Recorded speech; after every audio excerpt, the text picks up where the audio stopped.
آیا فکر نمی‌کنید که جهانیان مسلمان‌ها را تروریست برادران و خواهران خودشان می‌پندارند؟ منظورم از سوریه است. تشکر.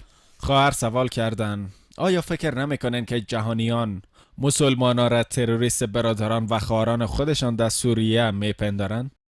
آن یک جنگ سیاسی است. و در اسلام قسمی که گفتن شیعه و سنی، در اسلام هیچ گروهی وجود نداره. اگر قرآن بخوانن در قرآن چیز به نام شیعه و سنی نیست.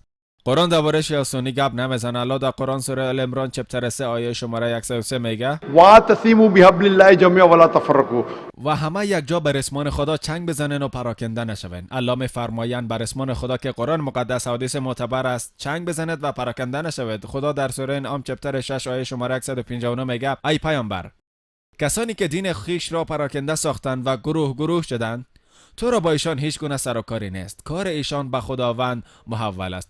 پس ساختن گروه در اسلام حرام است. هر کسی که گروه بسازه خلاف قرآن و خلاف الله سبحانه و تعالی عمل کرده.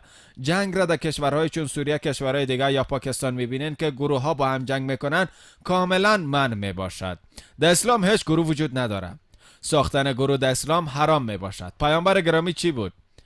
شیعه بود، سنی بود، ایشان مسلمان بودند. پس مسلمان با معنای واگذار کردن خواسته ها به الله و پیروی کردن از قرآن و احادیث معتبر می باشد.